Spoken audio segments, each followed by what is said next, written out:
Interesantemente, el tópico de que vamos a hablar hoy es de guardar el rebaño de Dios.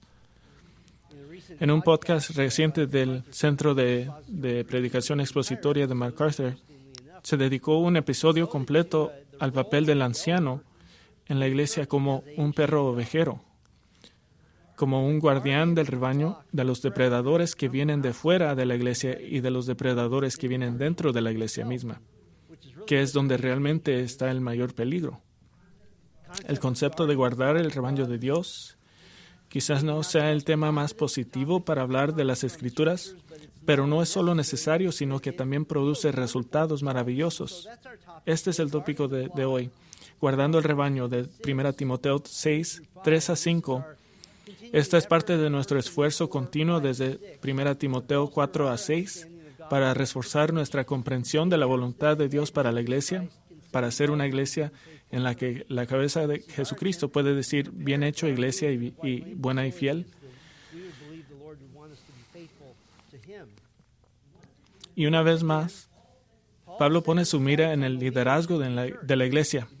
Y a veces me siento incómodo con la frecuencia con la que Pablo regresa a los problemas del liderazgo. No es privado, es público, es para toda la iglesia. Las últimas palabras son, gracias estén con ustedes, para todos. Me gustaría que dejara por un tiempo.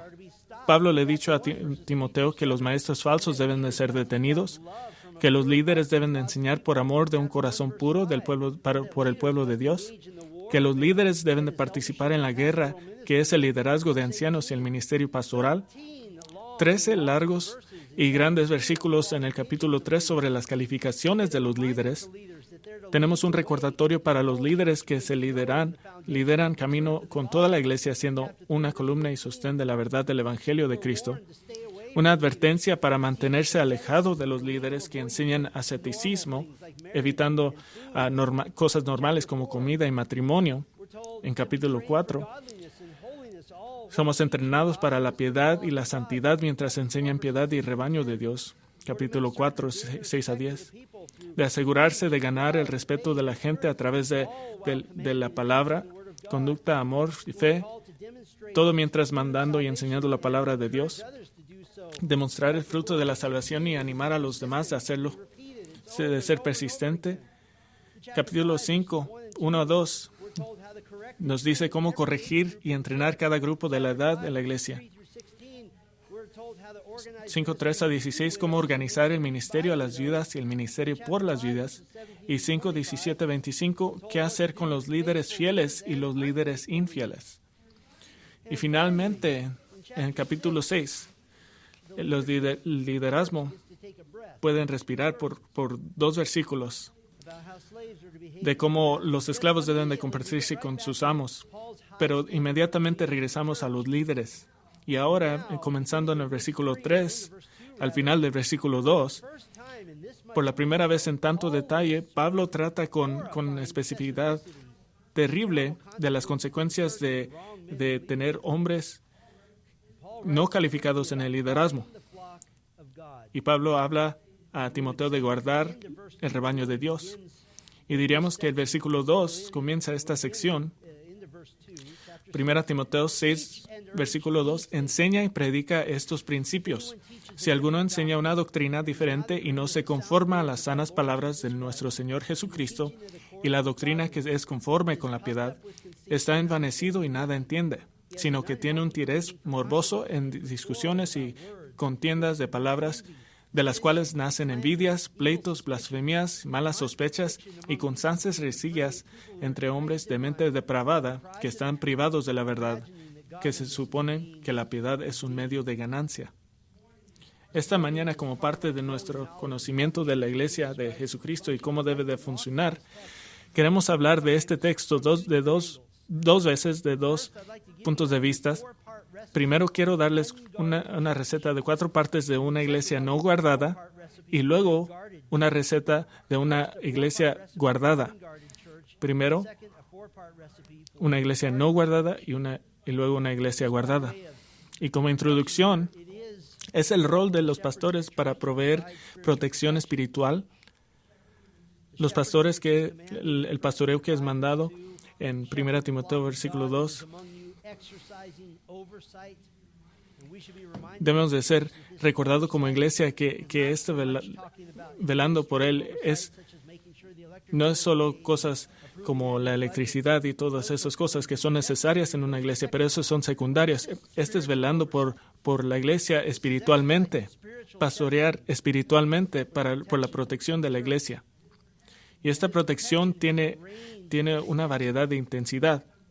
Puede ser quizás amonestación gentil de un hermano que está en una transgresión. Galatas 6:1 dice: hermanos, si alguno es sorprendido en una falta, vosotros que sois espirituales, restauradlo en el espíritu de mansedumbre. O puede ser más directamente amonestación y decirles que alguien es insubordinante. 1 Tesalonicenses 5:14 dice: y os exhortamos, hermanos, a que amonestéis los indisciplinados. O puede ser hasta el extremo de una acción inmediata para los que causan problemas doctrinales. 1 Timoteo 1:20 es un ejemplo del apóstol Pablo sacando a alguien. Pero la protección primera de la iglesia es dada por la proclamación de la verdad, que tenemos nuestras raíces en las Escrituras. Entonces quiero darles una receta de 4 partes de una iglesia no guardada. La primera ingrediente es los líderes que desean innovación fresca. Líderes que desean innovación fresca. Y miramos esto en el versículo 3. Si alguno enseña una doctrina diferente y no se conforma a las sanas palabras de nuestro Señor Jesucristo y la doctrina que es conforme a la piedad. Y como mencioné en el final del versículo 2, dice que enseñen estas cosas, las cosas que va a decir. Y luego Pablo provee en el versículo 3 una declaración de sí, entonces. Y lo que el versículo 4 es el entonces. Y el sí, Pablo está advirtiendo de desviarse en 4 formas, en 3 formas diferentes. Enseñando una doctrina diferente. Significa algo que es diferente de lo que han enseñado los apóstoles, los representantes de Cristo en la tierra que ahora están escritas en el Nuevo Testamento. Y otra forma de desviarse es de enseñar contra las palabras sanas de Jesucristo. Y hay un debate gramático aquí, si son las palabras de nuestro Señor Jesucristo o las palabras de Jesucristo. Y es lo mismo. Las palabras habladas de Cristo y las palabras que habló Cristo, ambos son verdaderas. En Romanos 10:17, todas las Escrituras es la palabra de Dios. Entonces, el punto es que las Escrituras es la única autoridad y la verdad sana de quién es Cristo. ¿De qué estamos hablando aquí? La persona de Cristo, la naturaleza, la humanidad, la deidad, el ministerio futuro de Cristo. Es central a estar en el Evangelio de Cristo. Si no entienden a Cristo, entonces no entienden el Evangelio. Y la tercera forma de que se estaban desviando es de que no estaban enseñando lo que seguía en la piedad. Aquí hay una pista muy buena que cuando la doctrina falsa está enseñada, la vida no cambia. La teología mala que se sale de la teología de las Escrituras nunca causará resultados que cambian la vida. Solo la verdad puede cambiarte y mejorarte. Y tomando una dieta de algo que no es verdad, que están comiendo esa falta de verdad, es como veneno espiritual. Te desvía, te engaña, te equivoca. Y ha sido mucho tiempo de que hemos estado en 1 Timoteo, entonces quiero revisar estas innovaciones que los Efesios, la iglesia de los Efesios con los cuales se estaban tratando. En 1 Timoteo, capítulo 1, unas innovaciones. Capítulo 1, versículo 3. En su introducción aquí, el apóstol Pablo le dice a Timoteo: Como te rogué al partir para Macedonia que te quedaras en Éfeso, para que instruyeras a algunos que no enseñaran doctrinas extrañas, ni prestaran atención a mitos y genealogías interminables, lo que da lugar a discusiones inútiles, en vez de hacer avanzar el plan de Dios que es por fe. Así que te encargo ahora, pues, algunos, desviándose de estas cosas, se han apartado hacia una vana palabrería. Estos algunos son dos categorías serias y una es devastadora. La primera categoría es la gente que viene de afuera. La gente que viene de afuera. Hace unos años antes, Pablo advirtió a los ancianos de Efesios que después de su partida vendrán lobos feroces entre vosotros que no perdonarán el rebaño. Que quizás estos lobos feroces se convertirían en ancianos y tendrán mucha influencia. Y los llama lobos feroces, que sugiere que está diciendo que no son creyentes verdaderos, no son regenerados, que en realidad odian al rebaño de Dios. Eso es lo que pasó en las iglesias de Galatas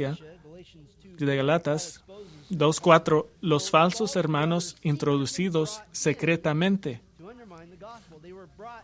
Fueron introducidos secretamente por Satanás. Eran herramientas de Satanás para corrompir el Evangelio. Por eso tenemos un proceso de membresía, porque queremos guardar la verdad. Insistimos que como miembro, si tienes alguna forma donde enseñes, debes de estar de acuerdo con nuestra declaración declaración doctrinal. Esto es muy importante para nosotros. Pero hay otra segunda categoría de estas personas, y esto es muy serio. Los que vienen de adentro. Los que vienen de adentro. Pablo le dijo a los ancianos de Efesio, Hechos 20:29, sé que después de mi partida vendrán los lobos feroces entre vosotros, que no perdonarán el rebaño, y de que entre vosotros mismos se levantarán algunos, hablando cosas perversas para arrastrar a los discípulos tras ellos. Los ancianos con cual Pablo estaba hablando iban a ser los que van a causar problemas. Y Timoteo los va a tener que confrontar. Y estos algunos no deben de enseñar doctrina diferente. Significa específicamente doctrina diferente, no similar, pero de otra categoría que es falsa. Pablo no está hablando de diferencias pequeñas, de matices teológicas. Está hablando de perversiones del evangelio verdadero. Entonces, el propósito de Timoteo en Efesio es de mandar a los que están enseñando eso que no lo enseñen. De hecho, en el versículo 20, si no paran, da dos ejemplos en el versículo 20. Himeneos y Alejandro los sacaron. ¿Y de qué estaba advirtiendo Timoteo? Algunos le dicen la herejía efesia.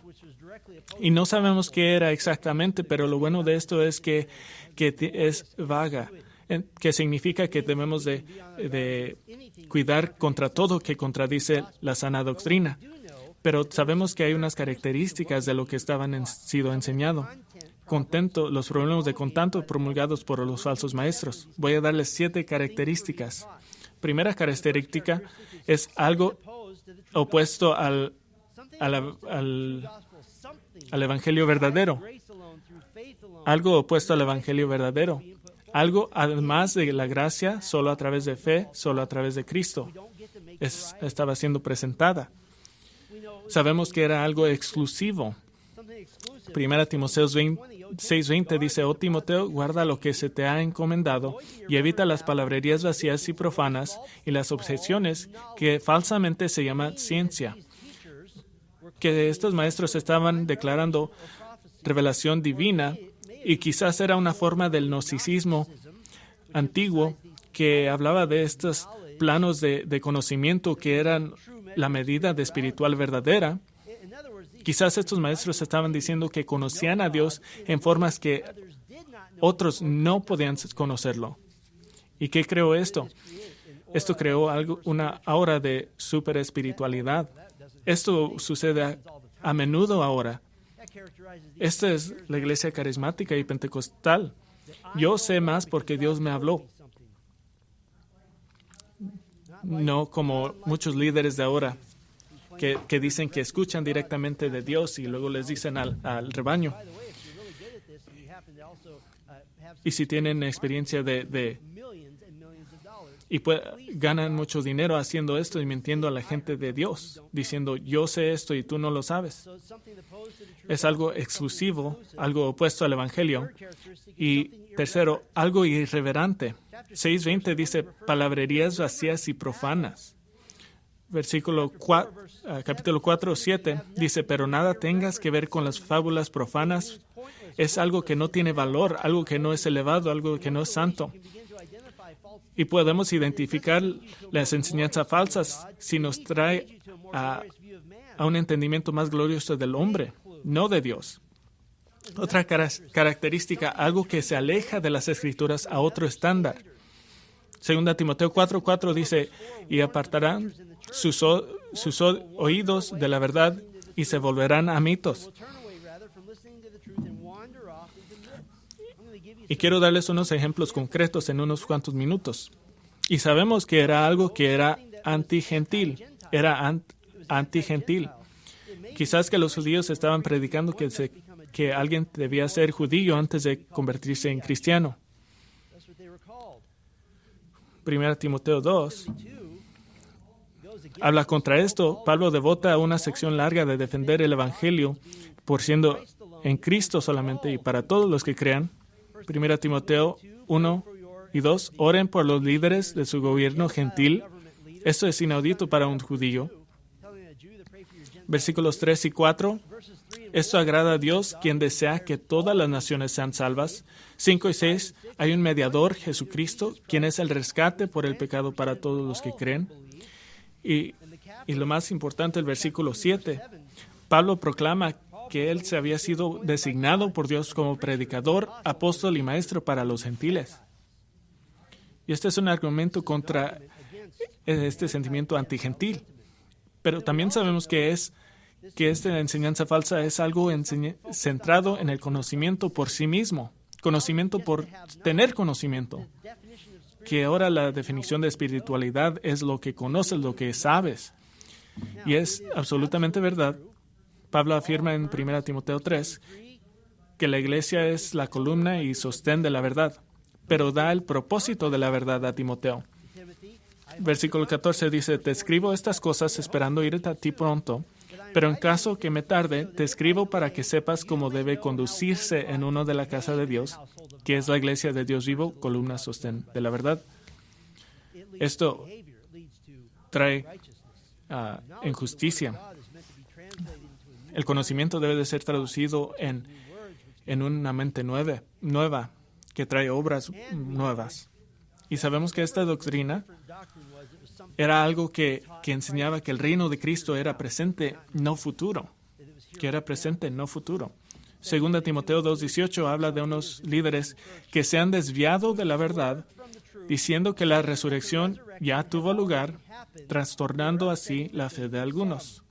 Dos líderes en particular, Himeneos y Filemón, estaban enseñando una versión del reino de Cristo que ya está en la tierra, aparentemente creyendo que algunos ya habían sido resucitados. ¿Qué nos da esto? Un problema muy grande. Los que han sido resucitados y los que no.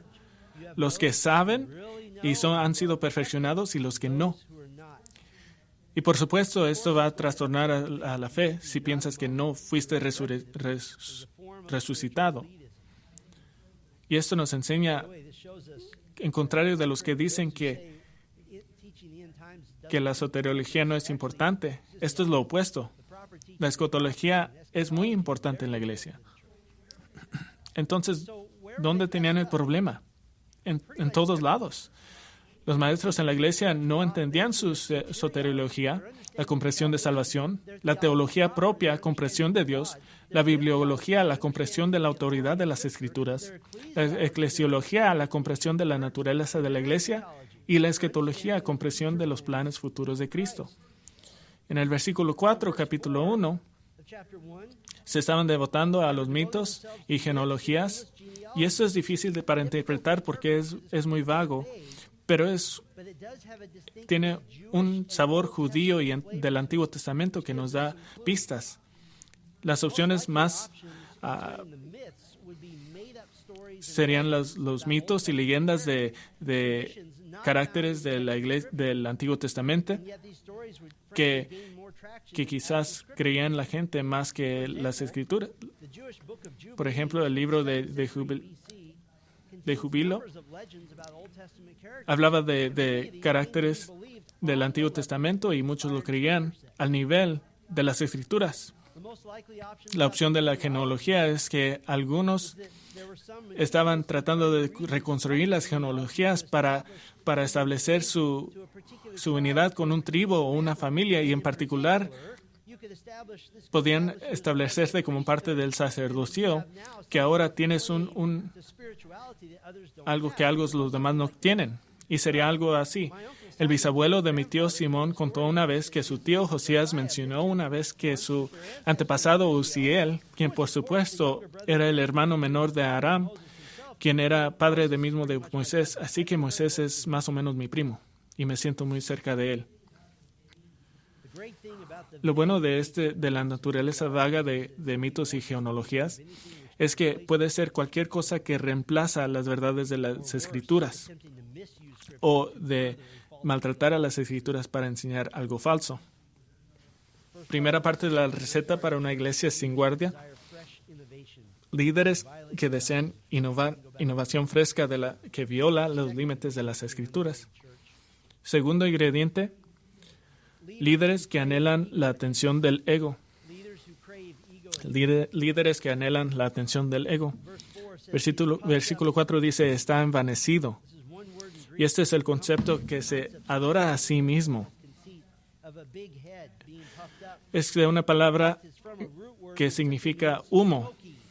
Y podemos hablar de esto como no hay contento, solo es algo que vemos, pero no es verdadero.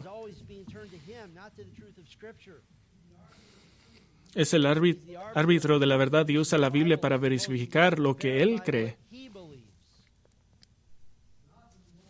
Y frecuentemente la meta de los líderes es para crecer en su gente un sentido de ser como él. Entonces, las predicaciones de los que son egoístas buscan esta atención y predican del hombre, de sí mismo, de que Dios está aprobando de quién eres tú, sin referencia al pecado o arrepentimiento o la frase popular para creer que yo soy lo suficiente. Esto es exactamente lo opuesto del Evangelio. Y es cerca. El Evangelio es: yo no soy lo suficiente. Ese es el Evangelio. Un pastor de una congregación más grande del mundo, Stephen Furtick, el fundador de la iglesia de Elevation, un buen comunicador, puede hablar en una audiencia y ser muy interesante. Pero como muchos maestros falsos, demuestra su propio amor a sí mismo, su egoísmo. Y enseña esto, y esta es una cita. Dice: seguir a Jesús no te convierte en otra cosa, revela quién has sido todo el tiempo. Pero es exactamente lo opuesto a lo que dicen las Escrituras. En Romanos 3 dice que no hay un bueno, ningún. 1 Corintios 5:17 dice: de modo que si alguno está en Cristo, nueva criatura es, las cosas viejas pasaron y aquí son hechas nuevas. Para ser seguidor de Cristo se deben de negar a sí mismo, no afirmar a sí mismo. El Evangelio es: soy muy peor de lo que pensaba. Hablando de Cristo, Furtick niega la doctrina de la Trinidad y enseña modalismo, que Dios asume el rol de Padre, del Espíritu y del Hijo, pero no al mismo vez. Que cuando Cristo ascendió al cielo, cambió de formas al Espíritu Santo. Y define a Dios como: Dios es energía. Dios es una estructura molecular que llena todo en todo. ¿Por qué lo siguen miles y miles de gente? Porque Él acaricia su propio ego al hacer afirmaciones inverificables de nada y acaricia los egos de los no creyentes al redefinir a Dios y al Evangelio en algo que no requiere arrepentimiento, sino autoaceptación. Y ahora tienen una llamada iglesia, que son expertos de psicología, que dicen, yo estoy bien. Y eso es atractivo a los no creyentes. Pero ¿qué dice Pablo que es la realidad? Pablo dice que ese hombre está envanecido y no entiende nada. Nada entiende. Es ignorante de la verdad. ¿Qué deberían de aprender de Stephen Furtick? Nada. Solo que se deben de alejar de él. Un tercer ingrediente en la receta para una iglesia sin vigilancia: líderes que traen discordia malsana. Líderes que traen discordia malsana. Este líder tiene un anhelo para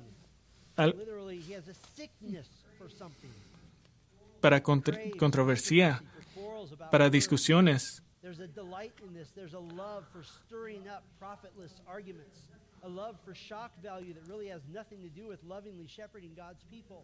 Y miren el resultado de esta maldad, de controversia y de pleitos es la deterioración de la mente y no pueden discernir la verdad. Qué lista tan terrible. Envidia, un enfoque egoísta en otros en vez de en Cristo. Disensión, conflicto entre personas que están tomando bando con respecto a la enseñanza innovadora que hace cosquillas en los oídos. Calumnia y mala sospecha comienzan a hacer una valoración moral de alguien que no cree lo que dice, no cree lo que dice el falso maestro. Fricción constante. Por eso mencioné el nombre de Stephen Furtick, para que no se acerquen de él. No le dirían a sus hijos que tiene 5 años mientras caminan por la calle, hay un peligro, pero no te voy a decir qué es. No harían esto. Esto es una fricción constante de que son depravados en mente y privados de la verdad. Y el deber de los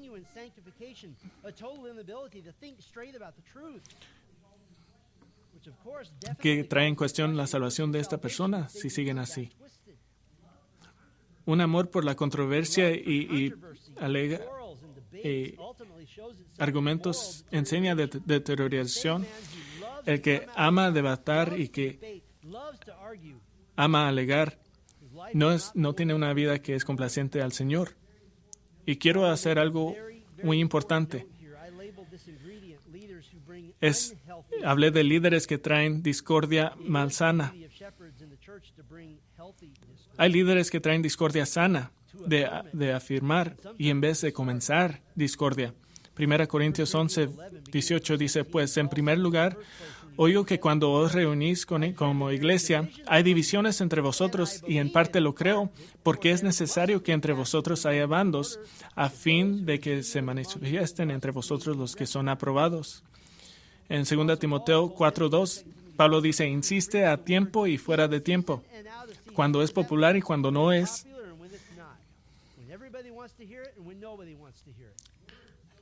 Palabras asociadas con predicar, con la predicación que manda Pablo. Redarguye, reprende, exhorta. ¿Y cómo haces esto? Con paciencia en la enseñanza. Esto no significa que con cuidado, significa repetidamente. Puedo decirlo así, uno de los trabajos de los pastores de la iglesia es de comenzar un pleito con tu pecado y animarte a que tú comiences un pleito con tu pecado. Y cuando los pastores no hacen esto, la iglesia se llena de gente que no está buscando semejanza a Cristo, que no está buscando a adorar a Cristo humildemente. Y eventualmente se convierte como la iglesia de Sardis, de cual habló Jesucristo en Apocalipsis 3, versículo 1.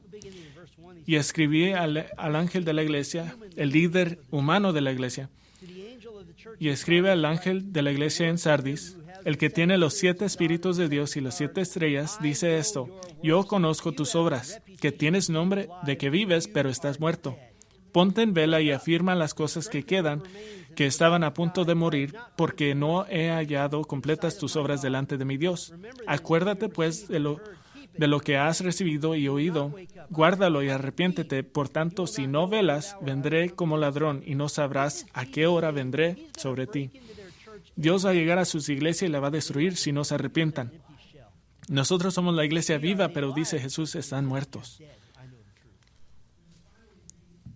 Un ingrediente final en la receta de una iglesia sin guarda: líderes que priorizan la búsqueda de riqueza. Priorizan la búsqueda de riqueza.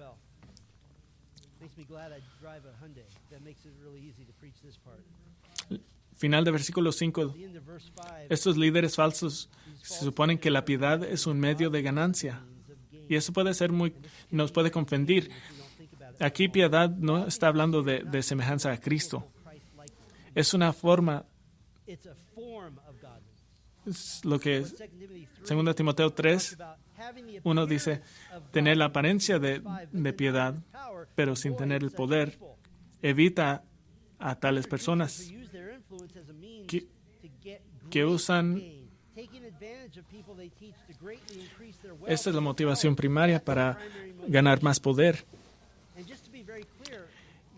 Y no tomen esto fuera de contexto. No hay nada malo de riquezas. Yo oro que todos ustedes sean prosperosos para que puedan ayudar al ministerio. No hay un estándar de suficiente, de tener demasiado, o de pagarle a los pastores de la iglesia. Esto está hablando de la motivación del corazón. ¿Cuál es la motivación de ser pastor? ¿Cuál es la motivación de promover tu nuevo enseñanza innovativa? Pablo está hablando de la primera modo de usar influencia para ganar riquezas por falsas enseñanzas.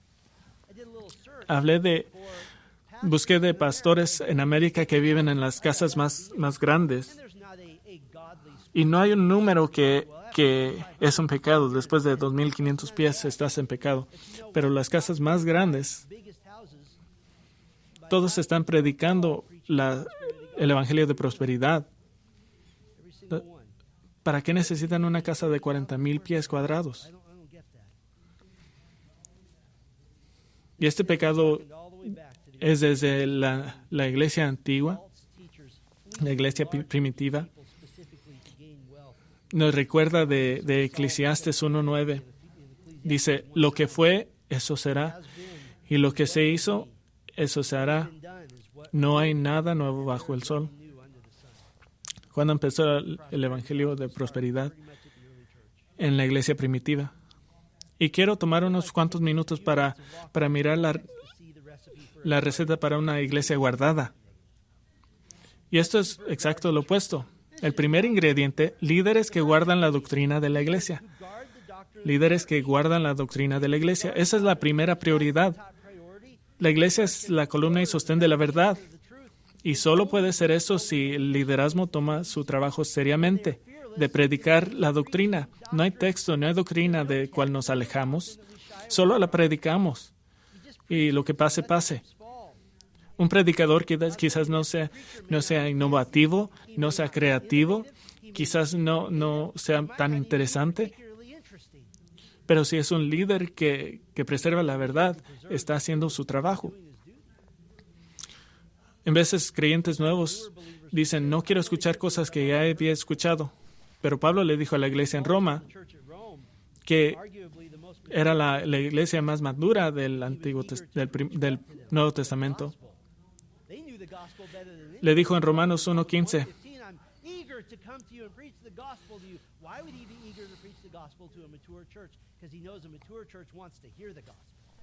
Segunda Timoteo 1, 12 y 13 dice, y amo estos versículos porque me da permiso de repetirme.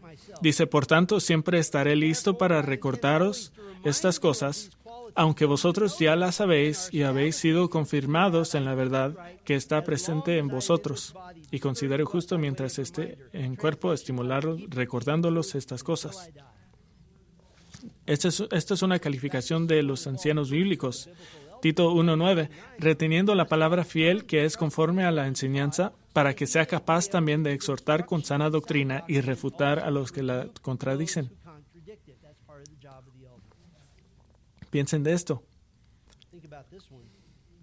Si son tentados de pensar, solo quiero escuchar cosas nuevas, o que la palabra predicada es solo para mi entretenimiento. Uno de los propósitos de escuchar la palabra de Dios repetidamente es simplemente porque le da gloria a Dios, que repitan lo que es verdad sobre Él. El himno moderno, Palabras Ancianas, habla de esto. Dice, palabras sagradas, conservadas durante mucho tiempo por nuestro andar en este mundo, resuenan con el propio corazón de Dios, o deja que las palabras antiguas impartan. Está diciendo que le da placer a Dios y gloria a Dios escuchar las verdades de Él habladas. Entonces, si están escuchando algo y están pensando y dicen, no, ya sé de la aseguranza de la salvación, den gracias que Dios será honrado y glorificado por esto. Que nunca se cansan del Evangelio. Nunca se cansan de escuchar que Dios es santo y que la humanidad no es. Que porque la humanidad no es pecado, entonces ha pecado atrozmente contra su Creador y no puede evitar la legítima ira de Dios. Y la solución que Dios en su misericordia envió a su Hijo Jesucristo para pagar la pena del pecado, para que todos los que invocan el nombre del Señor sean salvos. Nunca se cansarán de escuchar que todos los que se arrepientan y se alejen de su lealtad al pecado y en su lugar se vuelvan hacia Cristo por fe son justificados, hechos para ser considerados justos en las cortes del cielo y santificados, apartados por la comunión eterna de Dios y glorificados, prometido resurrección de entre los muertos y vida eterna en el reino venidero de Dios. ¿Saben quién se cansa de escuchar esto? Gente que no lo creen. Hay un segundo ingrediente en la receta para una iglesia guardada. Líderes que santifican la iglesia. Líderes que santifican la iglesia. Una de las declaraciones más asombrosas demuestra su preocupación pastoral para las iglesias de Galatas. Galatas 4:19 dice, hijos míos, por quienes de nuevo sufro dolores de parto hasta que Cristo sea formado en vosotros. Están dolores de parto hasta que Cristo sea formado en ellos.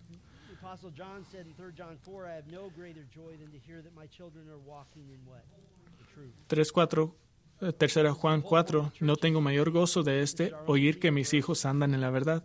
Y Colosenses 1:28, a Él nosotros proclamamos, amonestando a todos los hombres y enseñando a todos los hombres con toda sabiduría, a fin de poder presentar a todo hombre perfecto en Cristo.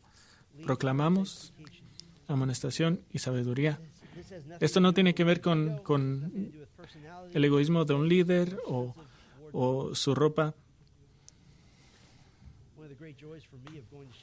Lo que amo de ir al Shepherd's Conference cada año es de estar con hombres que calladamente hacen el trabajo del ministerio y desean ver a Cristo formado en sus propias iglesias. Y el tipo de hombres que Dios a menudo usa en las iglesias locales. Líderes que no son en absoluto innovadores, simplemente abren sus Biblias y predican y enseñan el siguiente conjunto de versículos semana tras semana. Líderes que no anhelan la atención del ego.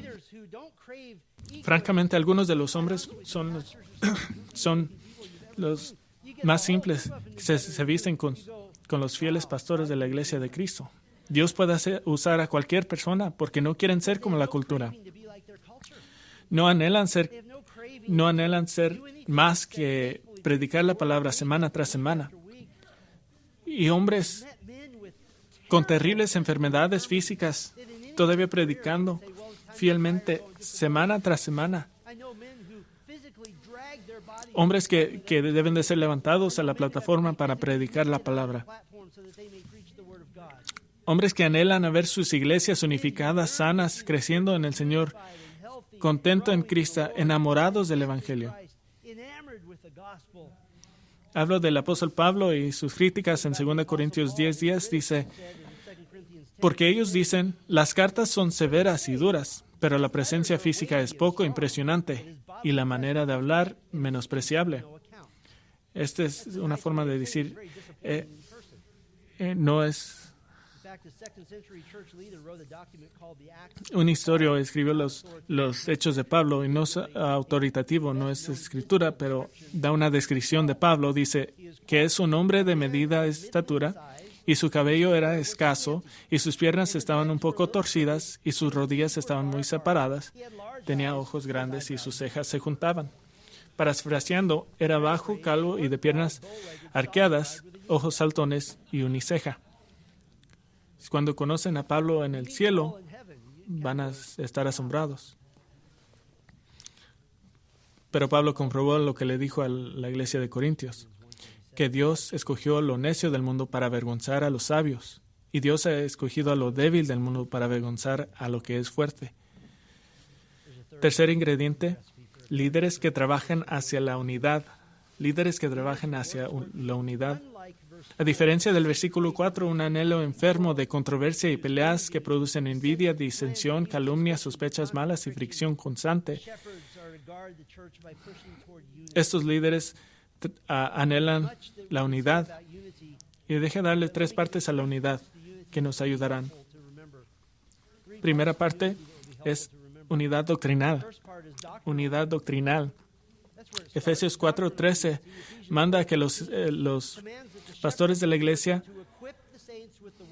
prediquen la palabra hasta que todos tengamos la unidad de la creencia. No pueden decir, tienes que escuchar la verdad y cambiar lo que crees para que se conforme a las Escrituras.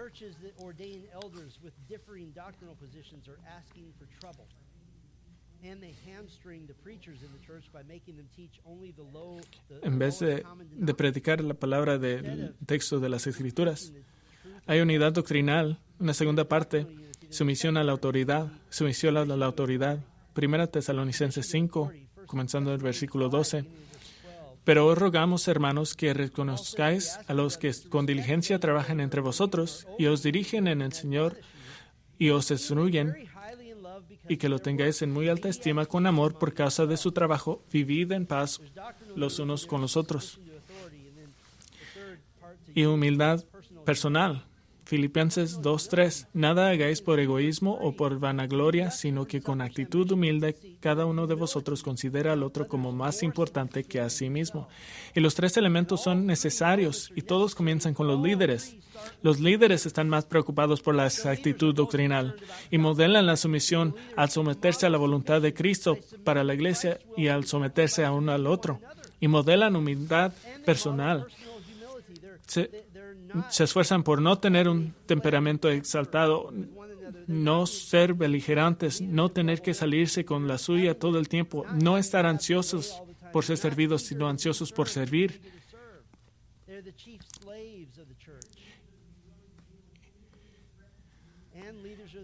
Y líderes deben de tratar con todo lo que amenaza la unidad del cuerpo.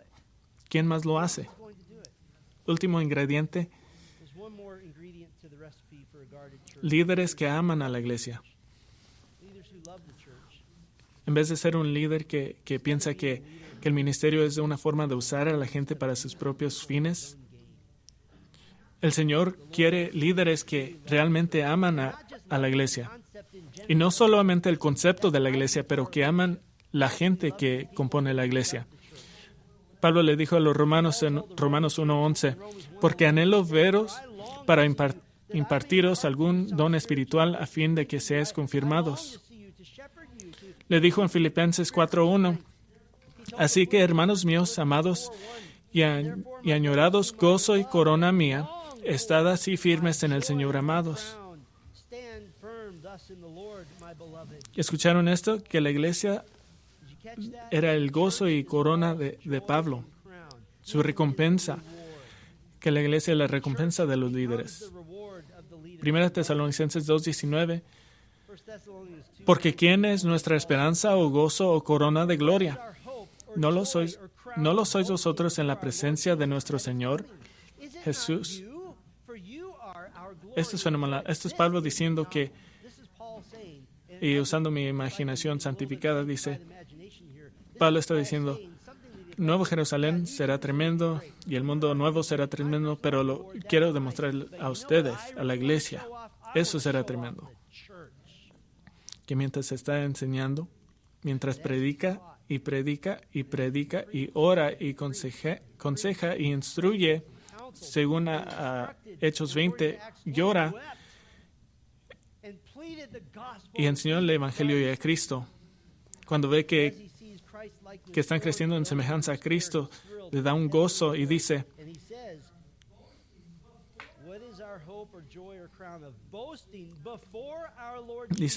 ¿quién es nuestra esperanza o gozo o corona de gloria? ¿No lo sois vosotros?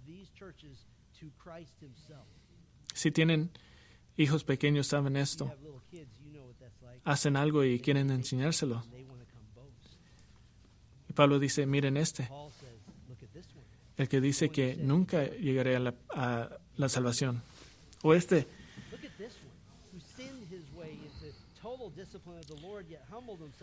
mira que no habló más de 5 palabras, pero sirvió como un diácono durante 45 años. Miren que dejó sus asuntos terrenales para dedicarse a los asuntos de la iglesia.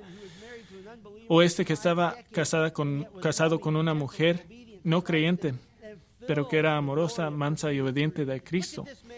Este hombre que oró más que nadie jamás. O que era un borracho, pero ahora está lleno del Espíritu de Dios. O que odiaba a los cristianos y ahora es pastor en la iglesia. Y y este. Y dice Pablo, yo voy a hablar de ustedes. Ustedes son nuestra gloria y gozo. Aléjense de un pastor que parece que no le cae bien. Estamos creciendo y nos mudamos a una nueva ubicación. El liderazgo ha notado que tenemos muchos dolores de crecimiento.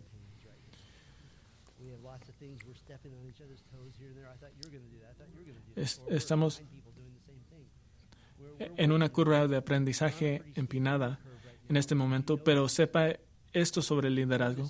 Para un hombre, esto desean para cocinar esta receta para una iglesia guardada. Así que oren por nosotros y oren por ustedes mismos. Y continuaremos siendo una fuerza para el Evangelio y para Cristo. Padre, te damos gracias por estas verdades gloriosas. Te damos gracias por la palabra de Dios. Cuando quieres que entiendamos un punto, lo haces suficientemente. Pero tú sabes lo que necesitamos. Y te damos gracias y oramos por nosotros como iglesia, por nuestro cuerpo, que seamos efectivos, que seamos unidos, los que aman al Evangelio, que aman a Cristo y cuyas vidas reflejan este amor. Oramos por nuestro liderazgo y oramos por tu ayuda y tu misericordia y oramos que te complácenos y que nos arrodillaremos a la cabeza de la iglesia, el Señor Jesucristo, que es nuestro Rey, que es nuestro Señor, y en su nombre oramos. Amén.